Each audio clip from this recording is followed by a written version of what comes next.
എനിക്ക് 3 വയസ്സ് പ്രായമുള്ളപ്പം AKG എൻ്റെ നാട്ടിൽ വരുന്നു. AKG സ്വീകരിക്കാൻ പോകുന്ന അവിടുത്തെ ആളുകളെല്ലാം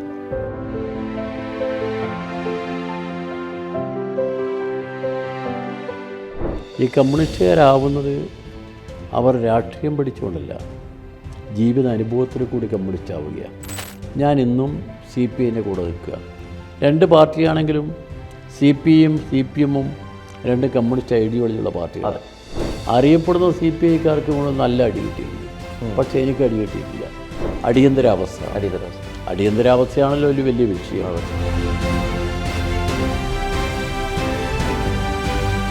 ഏറ്റവും ക്രൂരമായ മനുഷ്യനെ പീഡിപ്പിക്കാൻ ലൈസൻസ് ആണെന്ന് അവർക്ക് തോന്നുന്നു. അതിൻ്റെ ഭാഗമായിട്ട് അതൊക്കെ ഉണ്ടായത്.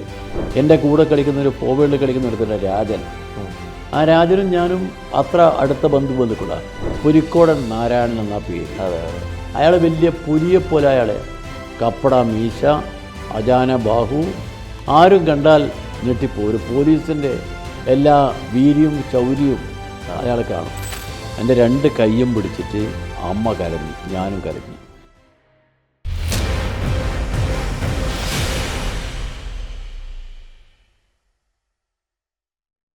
പ്രിയ പ്രേക്ഷകരെ, ഫേസ് ടു ഫേസിലേക്ക് സ്വാഗതം ചെയ്യുന്നു.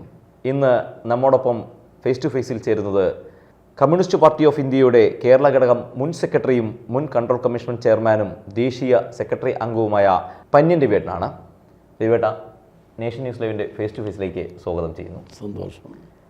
കണ്ണൂർ ജില്ലയിലെ കക്കാട്ട് പന്ന്യൻ വീട്ടിൽ രാമൻ്റെയും യശോദയുടെയും മകനായി 1945 ജനനം. കക്കാട് കോർജാൻ UP സ്കൂളിൽ പ്രാഥമിക വിദ്യാഭ്യാസം. ആ വിദ്യാഭ്യാസം നടത്തുമ്പോൾ തന്നെ ബീഡി തൊഴിലിൽ ഏർപ്പെടുന്നു. 15-ാം വയസ്സിൽ കമ്മ്യൂണിസ്റ്റ് പാർട്ടി അംഗമായി. 1965 CPIയുടെ നേതൃത്വത്തിൽ നടന്ന ബാങ്ക് ദേശസാൽക്കരണ പ്രക്ഷോഭത്തിൽ പങ്കെടുത്തു. ജയിൽവാസവും അനുഭവിക്കേണ്ടി വന്നു.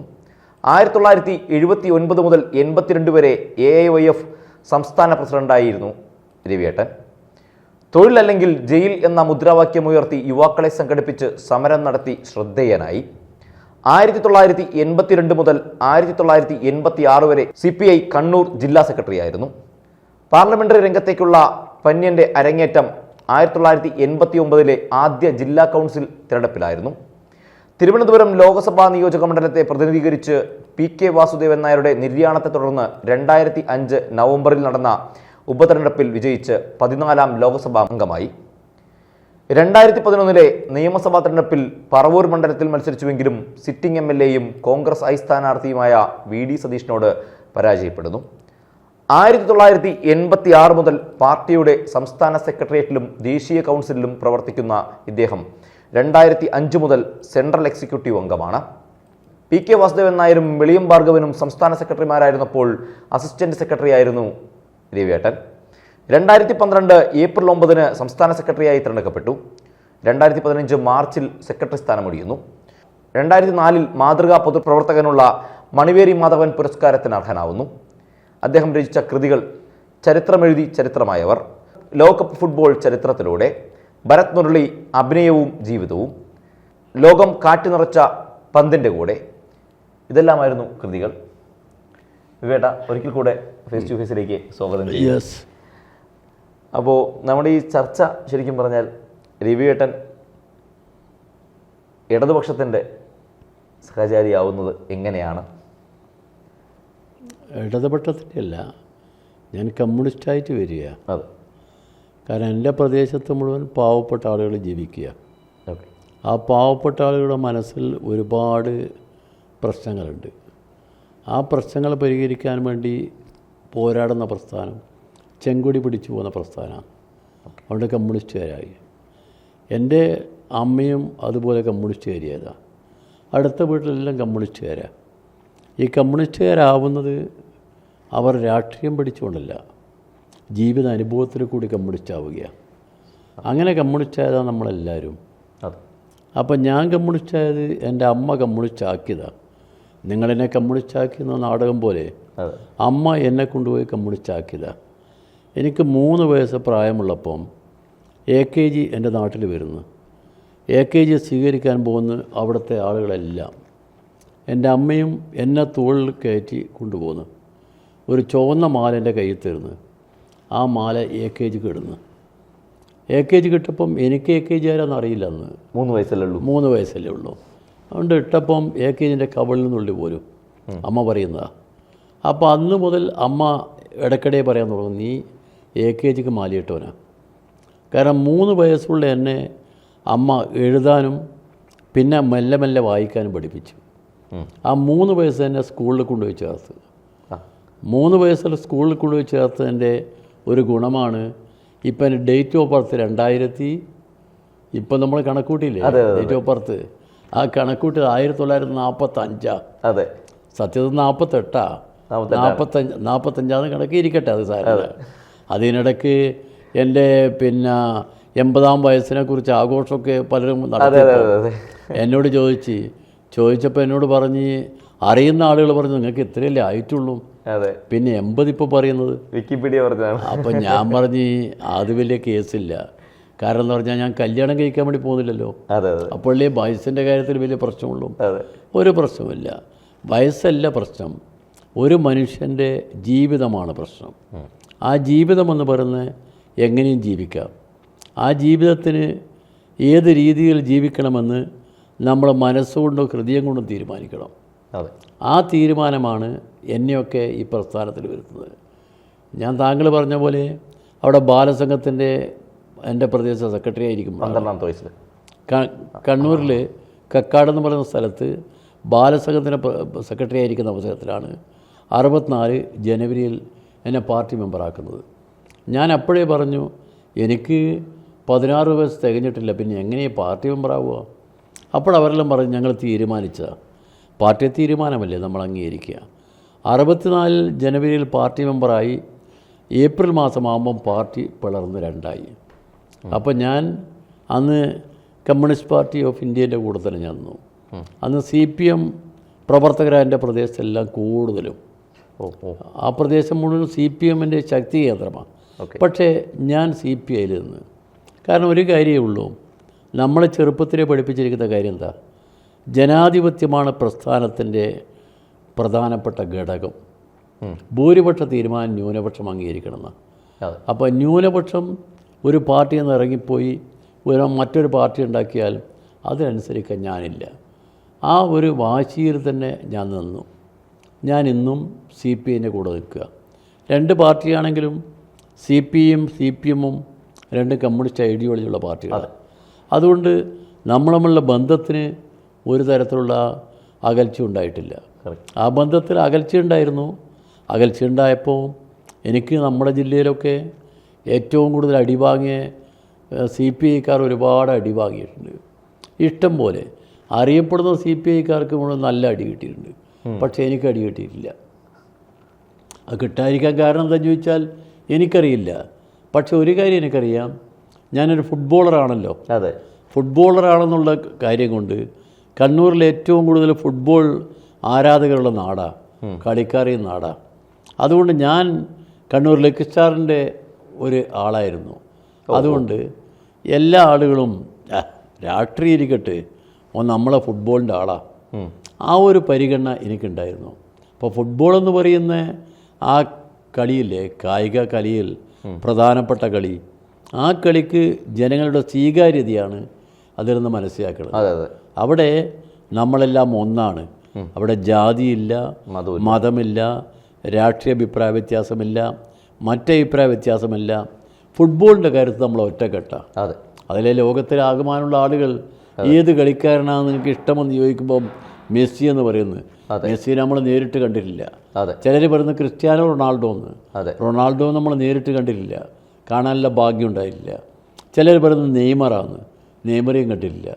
പക്ഷെ ലോകത്തിലെ മുഴുവൻ ജനങ്ങളും ഈ കളിക്കാരെയെല്ലാം മനസ്സിൽ വെച്ച് ആരാധിക്കുക. കാരണം എന്താ? ആ കാൽപന്ത് കളിയുടെ സൗന്ദര്യമാണ്. ആ സൗന്ദര്യം കൊണ്ടാണ് ഞാൻ ചെറുപ്പത്തിലെ കളിച്ച് വളർന്നത്. നമ്മൾ കളിക്കാൻ അവിടെ ഫുട്ബോൾ ഗ്രൗണ്ടൊന്നും കാര്യമായിട്ടില്ലായിരുന്നു. ഉള്ളത് ഒരു ചെറിയ സ്ഥലം, അതിന് നമ്മൾ പറയുന്ന ഒരു പേര് തന്നെ ലങ്കോട്ടി മൈതാനം എന്നാണ്. എന്ന് പറഞ്ഞാൽ ഈ ഒരു ഫുട്ബോൾ ഗ്രൗണ്ടിലുള്ള ഒന്നും അവിടെ ഇല്ല. പക്ഷെ നമ്മൾ കളിക്കുന്ന അവിടെ. അങ്ങനെ കളിച്ചാൽ നമ്മൾ മേലോട്ട് വന്നത്. അപ്പോൾ കളി എന്ന് പറയുന്നത് ആ കളി മറ്റു കളിയിൽ നിന്ന് വ്യത്യസ്തമാണ്. എന്തുകൊണ്ട്? മനുഷ്യ സ്നേഹത്തിൻ്റെ ഒരു മന്ത്രം ആ പന്തിലുണ്ട് എന്നാണ് ഞാൻ വിശ്വസിക്കുന്നത്. അതുകൊണ്ടാണ് ഞാൻ കളീൻ്റെ കൂടെ നിൽക്കുന്നത്. ചെറുപ്പം മുതൽ ഫുട്ബോൾ തന്നെയാണ് ശരിക്കും. ഫുട്ബോൾ എനിക്ക് വളരെ പ്രധാനം. രാഷ്ട്രീയം പോലെ സ്വാധീനം ചെലുത്തിയിട്ടുണ്ട്. അതെ. പിന്നെ അത് കഴിഞ്ഞിട്ടുള്ള ഒരു രാഷ്ട്രീയ ജീവിതം ഈ പറഞ്ഞല്ലോ, നിങ്ങൾ പറഞ്ഞതുപോലെ ഞാൻ കണ്ണൂരിൽ പ്രവർത്തിച്ച്, അങ്ങനെ എൻ്റെ പഞ്ചായത്തിൽ ഞാൻ പ്രവർത്തിച്ച്, പിന്നെ മണ്ഡലത്തിൽ പ്രവർത്തിച്ച്, പിന്നെ YF-ലായി. YF-ൻ്റെ ജില്ലാടിസ്ഥാനത്തിൽ പ്രവർത്തിച്ച്. ആ ഘട്ടത്തിലാണ് അടിയന്തരാവസ്ഥയാണല്ലോ ഒരു വലിയ വിഷയം. അടിയന്തരാവസ്ഥ നമ്മുടെ നാട്ടിൽ മനുഷ്യനുള്ള മൗലികാവകാശങ്ങളെല്ലാം തടഞ്ഞു. എൻ്റെ പാർട്ടി അടിയന്തരാവസ്ഥ അനുകൂലിച്ച പാർട്ടിയാണ്. പക്ഷേ ഇതെല്ലാം തടഞ്ഞു. ആ തടഞ്ഞൊരു ഘട്ടത്തിൽ അടിയന്തരാവസ്ഥക്ക് അനുകൂലികളാണ് നമ്മളെന്നുള്ളത് ഒരു മനസ്സിനോ നോവുണ്ടെങ്കിലും പാർട്ടി തീരുമാനമല്ലേ, നമുക്ക് അംഗീകരിക്കാതിരിക്കാൻ പറ്റുമല്ലോ. തീർച്ചയായിട്ടും ആ പാർട്ടി തീരുമാനത്തിന് കൂടെ നിന്നു. ആ നിൽക്കുന്ന അവസരത്തിലാണ് എൻ്റെ ഐഡൻറ്റിറ്റിയായി ഇപ്പോൾ കാണുന്ന മുടി വരുന്നത്. കാരണം അന്ന് അവിടെ പോലീസ് ഉദ്യോഗസ്ഥന്മാർക്കെല്ലാം വലിയ അധികാരമായി എവിടെയും. അപ്പം നമ്മുടെ നാട്ടിലൊരു പുലിയുണ്ടായിരുന്നു, പോലീസ് ഓഫീസർ, പുലിക്കോടൻ നാരായണൻ എന്ന പേര്. അയാൾ വലിയ പുലിയെപ്പോലെ, അയാളെ കപ്പട മീശ, അജാന ബാഹു, ആരും കണ്ടാൽ ഞെട്ടിപ്പോ. ഒരു പോലീസിൻ്റെ എല്ലാ വീര്യവും ശൗര്യവും അയാൾ കാണും. അപ്പോൾ അദ്ദേഹം അവിടെ എല്ലാ ചെറുപ്പക്കാരെല്ലാം മുടി നീട്ടി വളർന്നൊരു കാലമാണ്. അന്ന് ഹിപ്പി എന്ന് പറയുന്ന ഒരു സംസ്കാരം യൂറോപ്പിലൊക്കെ ഉണ്ടായിരുന്നു. അപ്പോൾ ആ സംസ്കാരം ഇവിടെ വന്നത് മുടി നീട്ടി വളർത്തിയിട്ടാണ്. എന്ന് പറഞ്ഞാൽ മുടി ചീകാതെ മുടി നീട്ടി വളർത്തി അങ്ങനെയൊക്കെ ആയിരുന്നു. അപ്പം അവരൊക്കെ ഇങ്ങനെ പോകുമ്പോൾ ഇയാൾ ഇവരെ കൊണ്ടുപോയി വണ്ടി കയറ്റും. അതിൻ്റെ കൊണ്ടുപോയി പോലീസ് സ്റ്റേഷനിൽ കൊണ്ടുപോയിട്ട് സെൻറ്ററിൽ നിന്ന് മുടി അങ്ങ് വെട്ടും. സെൻറ്ററിൽ നിന്ന് വെട്ടിയാൽ പിന്നെ മൊട്ടയടിക്ക് അങ്ങനെ SM കോളേജിലെ പിള്ളേർ ഉൾപ്പെടെ എല്ലാ പിള്ളേരെയും ഇങ്ങനെ ചെയ്ത് അതെനിക്ക് തീരെ ഇഷ്ടപ്പെട്ടില്ല. അപ്പം ഞാൻ ആലോചിച്ചു, ഇതിനെ നേരിടാൻ എന്താ വഴി? മീറ്റിംഗ് നടത്താൻ കഴിയില്ല, പ്രകടനം നടത്താൻ കഴിയില്ല, ഒരു ഏർപ്പാടിനും പറ്റില്ല. ഇതിനെ നേരിടാൻ എന്താ വഴി? പത്രങ്ങളിലൊരു പ്രമേയം കൊടുത്താൽ പോലും വരില്ല, കാരണം എല്ലാം സെൻസർ ചെയ്യുന്ന കാലമാണ്. അപ്പം ഞാനിങ്ങനെ ആലോചിച്ചപ്പോൾ തോന്നി, സ്വയം മുടി നീട്ടിയാലോ? ഒരു 3 മാസം മുടി മുറിച്ചില്ല, മുടി നീണ്ടു വന്ന്. മുടി നീണ്ടു വന്നപ്പം ഒരു ദിവസം ഞാൻ കണ്ണൂർ ടൗണിലോട്ട് ഇങ്ങനെ നടന്നു പോകുമ്പോൾ അവിടെ ചൊവ്വയിൽ പോകണം. ഞാനിവിടെ ബസ് സ്റ്റോപ്പിൽ പോയി ബസ്സിന് കാത്തിക്കുക. ഞാൻ മാത്രം, എൻ്റെ അവിടെ ഒരു 10-20 പേര് വേറെയുണ്ട്. രാവിലെ ഒരു 11 മണിക്കാണ്. അപ്പോഴാണ് നമ്മുടെ പുലിക്കോടൻ വരുന്നു ഒരു വണ്ടിയായിട്ട്, സ്വയം വണ്ടി ഓടിച്ചോണ്ട് വരിക. അപ്പോൾ എന്നെ കണ്ടപ്പം അദ്ദേഹം കുറച്ച് മുമ്പോട്ട് പോയി വണ്ടി ബ്രേക്ക് ചെയ്തു, റിവേഴ്സ് എടുത്ത് വന്നു. റിവേഴ്സ് എടുത്ത് വരുമ്പോൾ എനിക്കറിയാം എന്നെ കണ്ടിട്ടാണ് വരുന്നതെന്ന്. അപ്പോൾ അവിടെയുള്ള ആളുകൾ മുഴുവൻ മെല്ലെ മെല്ലെ വരിയാൻ തുടങ്ങി. കാരണം പോലീസാണ്, ഏത് സമയത്ത് എന്തും ചെയ്യും. അപ്പോൾ അവൻ അടുത്ത് വന്ന് എൻ്റെ അടുത്ത് വന്ന് എന്നെ കൈ ചൂടിയിട്ട് പറഞ്ഞു, ഈ മുടി ഞാൻ കാണാത്തതുകൊണ്ടല്ല, ഞാൻ ഒഴിവാക്കിയതാ. അപ്പോഴെൻ്റെ മനസ്സിൽ തോന്നി, ഇവൻ്റെ ഔദാര്യത്തിലല്ലേ ഞാൻ മുടി വെക്കുന്നത്, ഇവൻ്റെ ഔദാര്യത്തിലല്ലേ, എന്നാൽ പിന്നെ ഒന്ന് കാണണമല്ലോ എന്നിട്ട് മനസ്സിലൊരു തോന്നൽ.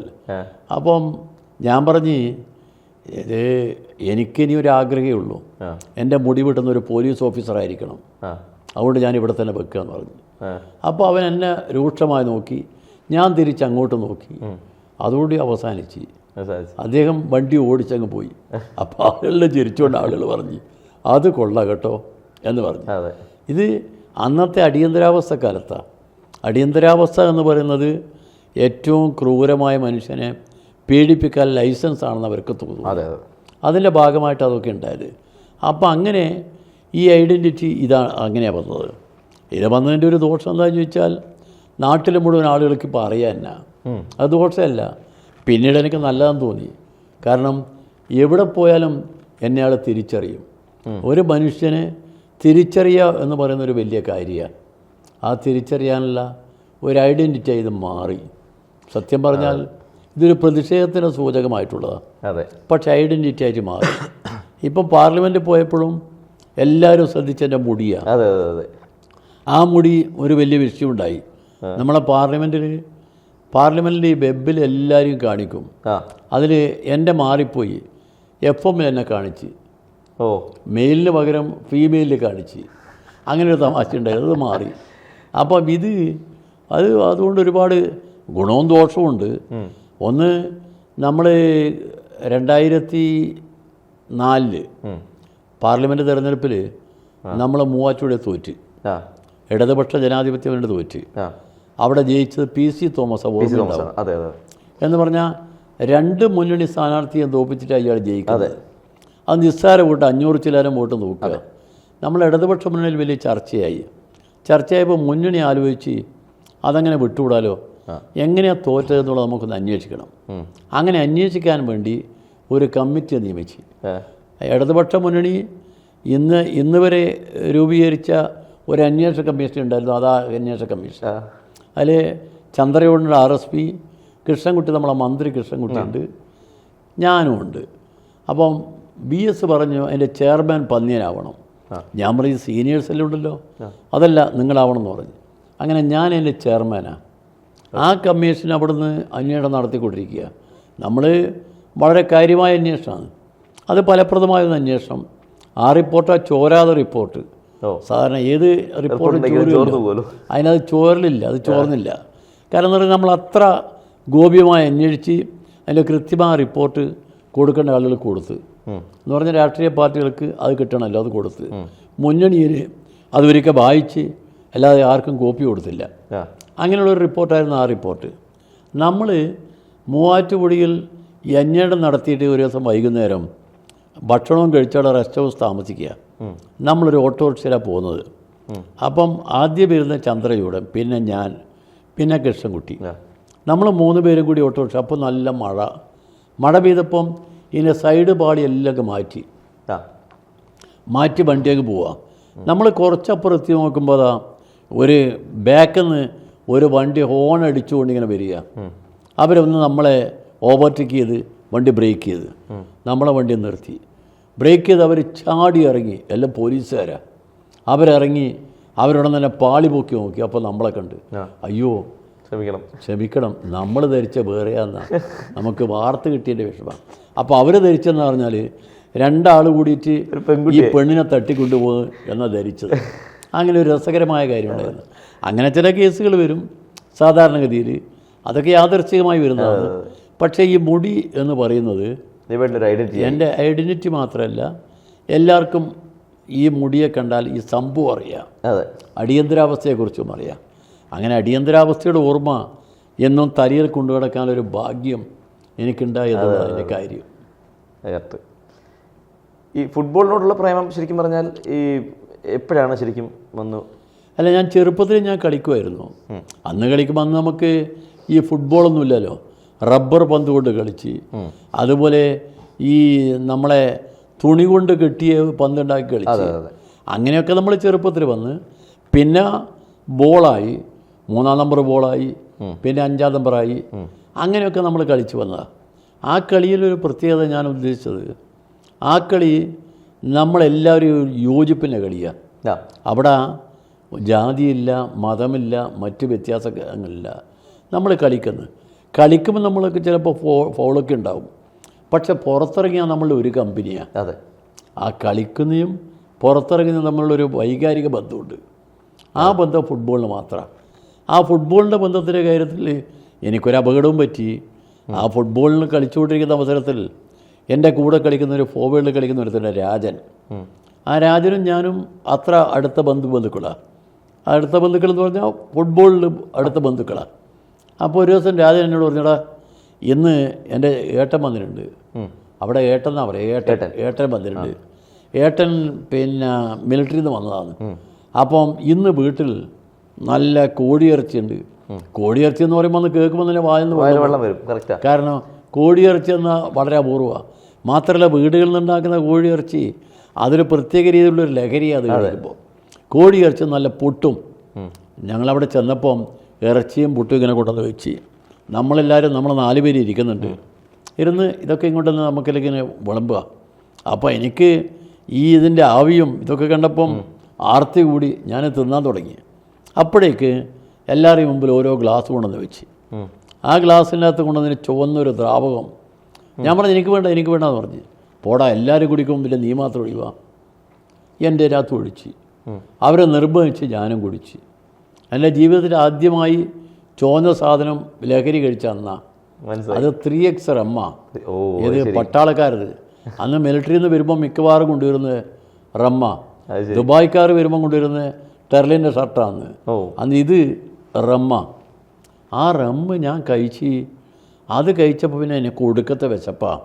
കാലിൻ്റെ പെരുവിരൽ മുതൽ മൂർധാവ് വരെ ഒരു വല്ലാത്ത ഒരു ഇലക്ട്രിസിറ്റി സർക്കുലേഷൻ വന്ന മാതിരി ഒരു തോന്നൽ.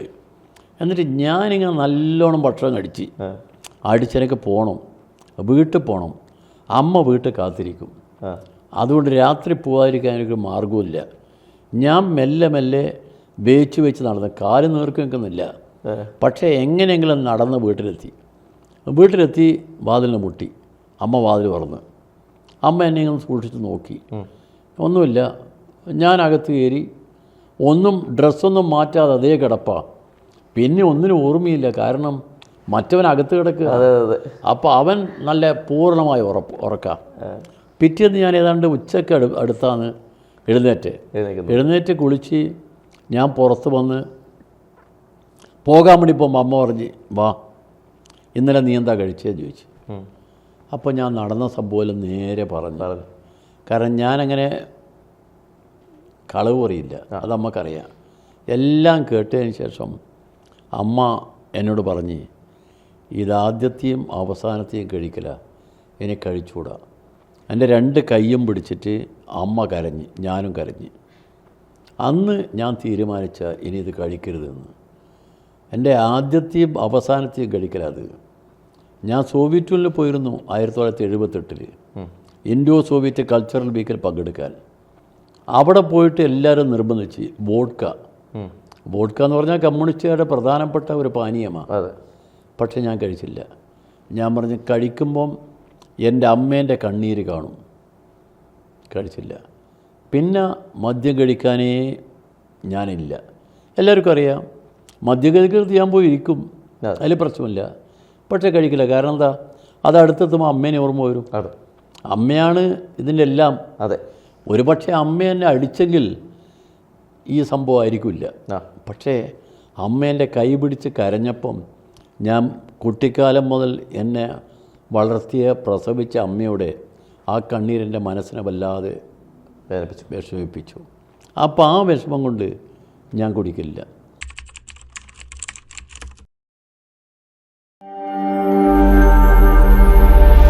നാഷൻ ന്യൂസ് ലൈവ്, സത്യം, ചരിത്രം, വർത്തമാനം.